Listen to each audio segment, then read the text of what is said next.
Louis Vouland était un industriel de l'agroalimentaire. Une des raisons de sa fortune, puisqu'il ne venait pas d'un milieu particulièrement fortuné, ça a été aussi qu'il a été pionnier dans la conserve de viande. Et il a eu une passion à côté de cette entreprise pour les arts décoratifs des XVIIe et du XVIIIe siècles.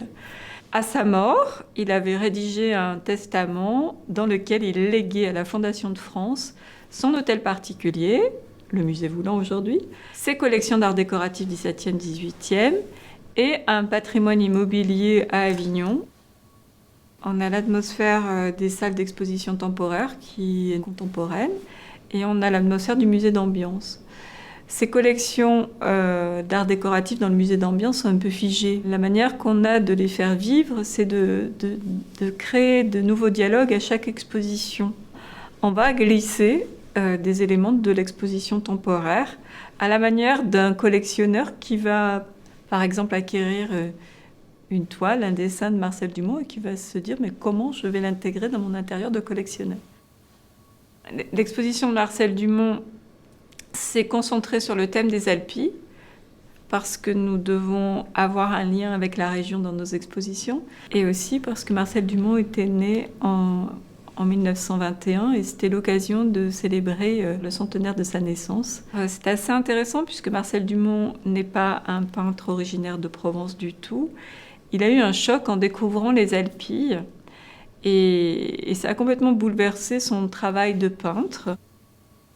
Il a eu un accident de voiture et il a été immobilisé dans son mas de Saint-Rémy-de-Provence au début des années 70. Il va ressentir plusieurs choses. Il va ressentir que le corps a sa part, puisqu'il il n'a plus la même relation à la peinture quand il est immobile que quand il peut être en mouvement.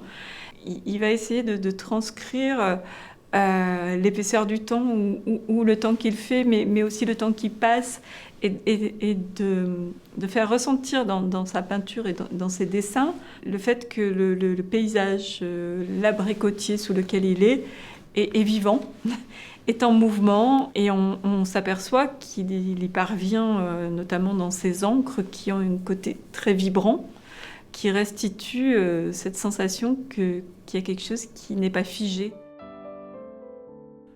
Je ne pouvais alors observer de mon divan qu'un seul abricotier. J'en ai fait des centaines de petits dessins, sans me lasser et avec un plaisir toujours renouvelé. J'ai vite constaté que ces dessins, du fait de mon allongement forcé, étaient différents des autres réalisés lorsque mon corps était disponible.